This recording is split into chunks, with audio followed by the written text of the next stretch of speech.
குருவே போற்றி ஒளியும் ஒளியும் எனக்குள் காட்டி உணர்த்திய குருவே போற்றி.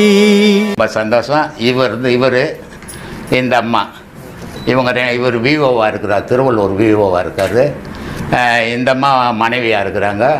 இவங்க 2 பேர் தான் எனக்கு அடுத்தபடியாக ஆசிரமத்தை மெயின்டைன் பண்ண போகிற குருமார்கள்.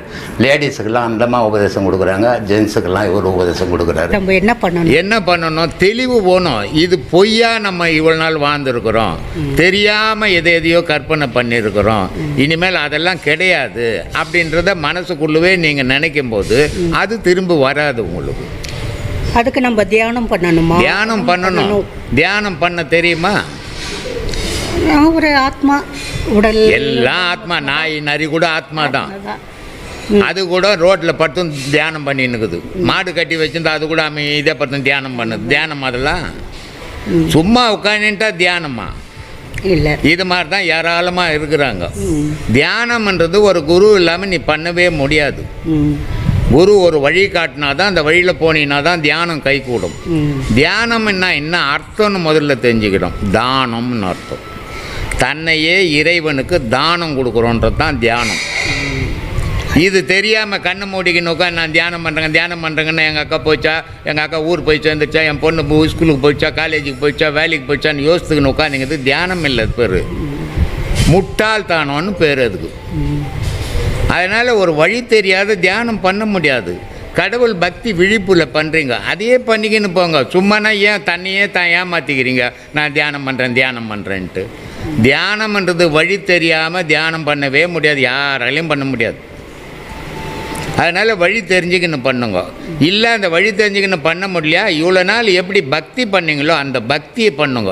பக்தியில் போய் கடவுள்கிட்ட எனக்கு என் பிள்ளை கல்யாணம் ஆகலை, என் பொண்ணுக்கு வேலை கிடைக்கல, என் பிள்ளைக்கு குழந்தை பிறக்கல, இந்த மாதிரி அங்கே வியாபாரம் பண்ணக்கூடாது கடவுள்கிட்ட. இறைவா நான் உன்னை வழிபடுறேன், படைத்தது நீ என்ன எனக்கு தரையோ அதை கொடு அப்படின்ற முறையில் பக்தி பண்ணிங்கன்னா அது தூய்மையான பக்தி. இந்திரர் ஏறு கங்கை மணல் எண்ணிலி இந்திரர்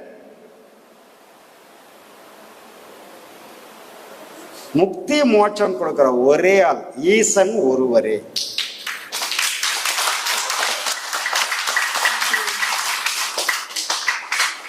எல்லாத்தையும் அவர் கையில வச்சுக்கிட்டு இருக்கிறாரு. நாராயணர் எவ்வளோ? 6 கோடி நாரணர், 100 கோடி இந்திரர், 100 கோடி பிரம்மர்கள். இவங்கெல்லாம் கணக்கிலேயே இல்லை, அவ்வளவு பேர் இருக்காங்க பிரம்மாக்கள். நீங்க ஒரு பிரம்மான்னு நினைச்சிட்டு இருக்கிறீங்க, பல பிரம்மாக்கள் இருக்காங்க. படைத்தல் தொழில் செய்யறதுக்கு பல பிரம்மாக்கள் இருக்காங்க.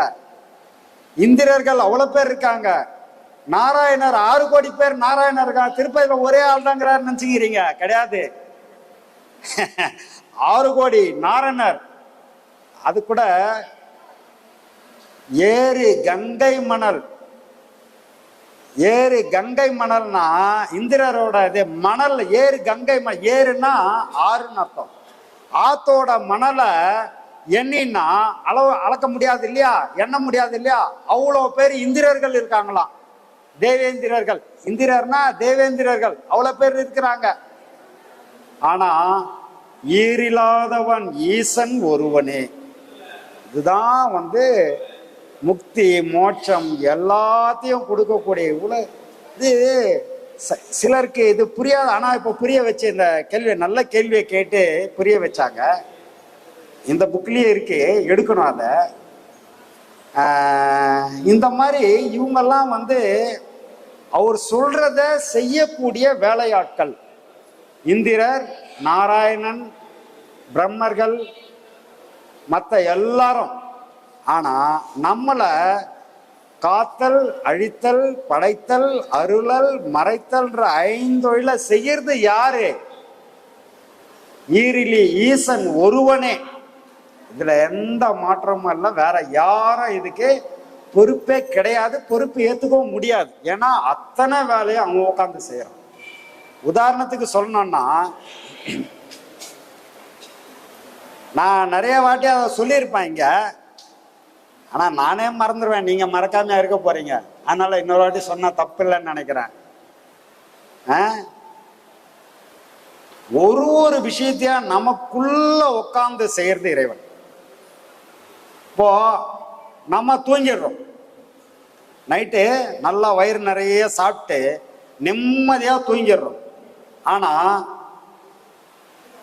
ஹார்ட் பம்ப் பண்ணி ரத்தத்தை எல்லா இடத்துக்கும் அதை அனுப்பிச்சிட்டு இருக்குது, சுத்திகரிச்சுக்கிட்டே இருக்குது. தண்ணி நல்லா குடிச்சிட்டு படுக்கிறோம். கிட்னி இதை எல்லாத்தையும் அதில் இருக்கிற அந்த தண்ணியில் இருக்கக்கூடிய சால்ட்டு கில்ட் எல்லாத்தையும் ஓரம் கட்டி நல்லா தண்ணியாக இது பண்ணி ஃபில்ட்ரு பண்ணி தண்ணியில் இருக்கக்கூடிய புரோட்டீனு, ஹைட்ரஜனு, இந்த மாதிரி தேவையான அனைத்து சத்துக்களையும் பிரித்து எடுத்துக்கிட்டு மீதி தேவையற்ற கழிவுகளை எல்லாம் ஓரம் கட்டி அந்த யூரின் பிளாடரில் கொண்டு வந்து சேர்த்துக்கிட்டு இருக்குது இல்லையா? அப்போ சாப்பிட்ற ஒவ்வொரு உணவுலையும் இருந்து எலும்புக்கு தேவையான கால்சியம், உடலுக்கு தேவையான புரோட்டீன், கண்ணுக்கு தேவையான சத்துக்கள், இந்த முடி வளர்றதுக்கு, முடி நிறைய பேருக்கு முடி கொட்டி போச்சுன்னா காரணம் என்னன்னா தேவையான புரோட்டீன் இல்லை, முடி கொட்டி போச்சு. நிறைய பேர் ஜீன்ல கூட சில பேருக்கு இருக்கும்னுவாங்க. ஜீன்ல இருந்தாலும் கூட புரோட்டீன் நல்லா சாப்பிட்டா அப்பா வழுக்கையா இருப்பான், பையனுக்கு தலை நிறைய முடி இருக்கும். எங்க அப்பாவுக்கு தலை நிறைய முடி இருந்தது, எனக்கு இல்லை. அப்ப என்ன காரணம் என்னன்னா புரோட்டீன் கம்மி, முடி கொட்டி போறதுக்கு இதுக்கு சம்பந்தம் இல்லை. அப்போ அது மாதிரி இந்த எல்லா சத்துக்களையும் உடல்ல இருந்து பிரிச்சு, நீ ஏதாவது குளுக்கோஸ் சாப்பிட்றியா, புரோட்டீன் தனியா ஏதாவது சாப்பிட்றோமா? நாம வெந்த சோறு காய்கறி எதையோ சாப்பிட்றோம். ஆனா தேவையா அதுல கால்சியம் இருக்கிற கால்சியத்தை பிரிக்கணும், புரோட்டீனை பிரிக்கணும், கண்ணுக்கு தேவையானதை பிரிக்கணும், அயனை பிரிக்கணும். இதை எல்லாத்தையும் பிரிச்சு அந்தந்த உறுப்புகளுக்கு தேவையான எல்லாத்தையும் பிரிச்சு கொடுத்துக்கிட்டு இருக்குது. இதையெல்லாம் யார் உட்காந்து செய்யறாங்கன்னு நினைக்கிறீங்க? இறைவன் உள்ள உட்காந்து செய்துகிட்டு இருக்கிறான். எல்லாம் என்னால முடியும்னு சொல்லிதான் நம்ம இந்த கதிக்கு போய் நிற்கிறோம். அதனாலதான் ஞானிகள்லாம் அன்னைக்கு ஒரு பிடி வாயில எடுத்து வைக்கும் போதே ஐயா கண்ணில் அப்படியே ஒத்திக்கிட்டு ஐயான்னு சிவா, சாப்பிடும் போது சிவான்னுவாங்க, சாப்பிடும் போது ஐயான்னுவாங்க. இது என்னன்னா திருமூலர் ஒரு பாடல்ல சொல்லுவாரு, உண்ணும் போது யாருக்குமாம் ஒரு கைப்பிடி. நாம சாப்பிடும் போது யாருக்காவது ஒரு கைப்பிடி, ஒரு மாட்டுக்கு ஒரு பிடி தாழை புல்லு, அருகம்புல். அப்ப இது என்ன காரணம், ஏன் சொல்றாருன்னா எது நீ செய்யும் போதும் சிவான்னு சொல்லி சாப்பிட்டீங்கன்னா அது இறைவன் பார்த்துக்குவார். அதுல எது இருந்தாலும் கூட, அதுல கெட்டதே இருந்தாலும் உன் உடல்ல அது கெடுதலை செய்யாம அந்த கெட்டதை விலைக்கு தனியா எடுத்து தூரமா போடுற அளவுக்கு. ஏன் காரணம் என்னன்னா அந்த வேலையை அவர் ஏன் செய்யறாருன்னா உலகத்தையே காக்கக்கூடிய அளவுக்கு. இப்போ பார்க்கடல்ல கடைஞ்சாங்க, முதல்ல வந்தது என்னன்னா கடுவிடம்னு வாங்க, விடம்னா விஷம், கரு வெண்ணெய். அதை இன்னும் சிறப்பா சொன்ன கரு வெண்ணெய்னாங்க. அதை எடுத்துட்டு கொடுத்தாங்க அவர் கையில. அதை யார் எடுத்துட்டு கொடுத்தாங்க தெரியுமா உங்களுக்கு? புராணத்துல படிச்சிருக்கீங்களா? இந்த கருவெண்ணெய்ன்ற அந்த உலகமே அழிக்கக்கூடிய அளவுக்கு அந்த விஷத்தை கொண்டு சிவபெருமான் கிட்ட கொடுத்தது யாரு? யாராவது சொல்லுங்க, தெரியுமா? தெரியலையா? சுந்தரர் தான் கொண்டாந்து கொடுப்பார். ஏன்னா அவருக்கு தான் ஒன்னாவாது. காரணம் என்னன்னா சிவபெருமானினோட அம்சம். அவர் எப்படி வந்தாரு தெரியுமா? சுந்தரர் எப்படி வந்தாரு தெரியல, சொல்லுமா? வெரி குட், ரொம்ப அழகா பாப்பா சொன்னாங்க. சிவபெருமானே அவர் போய் கண்ணாடியில போய், ஆஹா நான் ரொம்ப அழகு சுந்தரா வானவன பக்கத்துல சுந்தரர் நின்ட்டாரு. அழகுன்னா சுந்தரம், சுந்தரம்னா அழகுன்னு அர்த்தம். நம்ம ஊர்ல கூட நிறைய சுந்தரம் இருக்காங்க, அவ்வளவு அழகாலாம் இருக்க மாட்டாங்க. ஆனா இந்த சுந்தரர் ரொம்ப அழகு. அப்போ நான் ரொம்ப அழகா இருக்கிறேன்னு சிவபெருமான் வியந்ததுனால சுந்தரர்னு ஒரு அழகானவர் நின்னார். அதனால அவர் இறைவனின் மறு அவதாரம். இறைவனே அவர் தான். அவர் உடல்ல இருந்து வெளிப்பட்டார். அப்படிப்பட்டவரால் தான் அந்த விஷத்தை எடுக்க முடியும். அப்படிப்பட்ட விஷத்தை வேற எங்க போட்டாலும் அது உலகத்தை அழிச்சிடும். அப்ப எங்க தான் போடுறதுன்னு பார்க்கும்போது இவர் தொண்டைக்குள்ளதான் போட்டாகணும், வேற வழி இல்லை. ஏன்னா உலகம் முழுக்க அவருக்குள்ள இருக்கு. அதனால இதையும் அவருக்குள்ள வச்சுக்கலாம், அது ஒன்றும் பண்ணாது. வெளியில போட்டா உலகத்தை அழிச்சிடும், அதனால கொண்டு வச்சுக்குவார். அப்படி வைக்கும் போதே அதுக்குள்ள பார்வதி பாக்குறாங்க, தொண்டையை பிடிச்சிடுறாங்க. அதுக்கு மேல போயிடுச்சுன்னா இவருக்கு எதோ ஆயிடுப்பா, அவருக்கு எதோ ஆகாதுன்றது வேற விஷயம். இருந்தாலும் ஒரு மனைவி செய்ய வேண்டிய கடமையை அவங்க செய்யறாங்க. ஐயோ, வீட்டுக்காரை காப்பாத்துறாங்களாம், போய் அவரை போய் இந்த அம்மா காப்பாத்திடுறாங்க. சரி, இருந்துட்டு போட்டோம், போய் காப்பாத்தினாங்க. அது தொண்டைக்குடியோட நின்று போச்சுன்றது நம்ம படிச்சது புராணம். அப்போ இப்படி அந்த விஷத்தை கூட வேற யாருக்கும் அது பெருசா கெடுதல் பண்ணிடக்கூடாதுன்னு சொல்லி தனக்குள்ள அடக்கிக்கிட்ட அம்மையப்பனா இருக்கக்கூடிய ஆண்டவன் நம்மளை கைவிட மாட்டாரு. அவர் தான் நமக்கு எல்லாத்தையும் செய்துகிட்டு இருக்கிறாரு. உள்ள உட்காந்து ஒரு வேலையும் அவர் செய்யறாரு. அதனால நம்ம எதையும் சாப்பிடும் போதுதான் சிவா ஐயான்னு அவரை நினைச்சு சாப்பிட்டா சமர்ப்பணம், சிவார்ப்பணம்னு சொல்லிடுவாங்க. அதை சிவார்ப்பணம்னா அது அவரே சாப்பிட்டா மாதிரி. நீ விஷத்தையே சாப்பிட்டாலும் அவர் கண்டிப்பா உன்னை காப்பாற்றுவார். அதுக்காக போய் விஷத்தை யாரும் சாப்பிடக்கூடாது. நான் சொன்னன்றதுக்காக அதெல்லாம் செய்யக்கூடாது. இது இப்போ ஒரு உதாரணம், விஷத்தை சாப்பிட்டாலும் அவர் காப்பாற்றிடுவார்ன்றது நான் சொன்னேனே தவிர,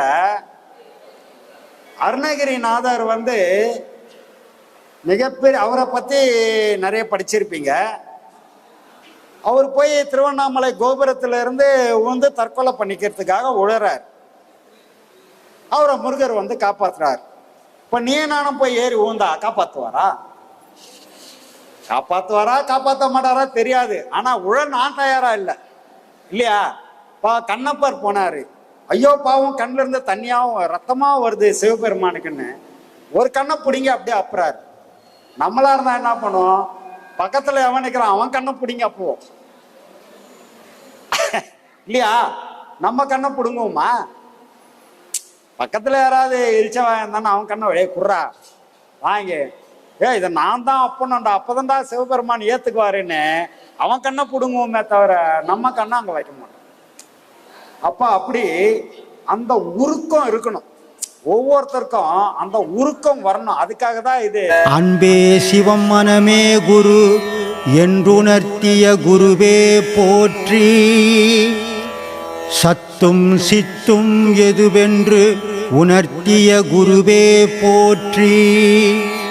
எனக்குள் இறைவனை உணர வைத்த குருவே போற்றி.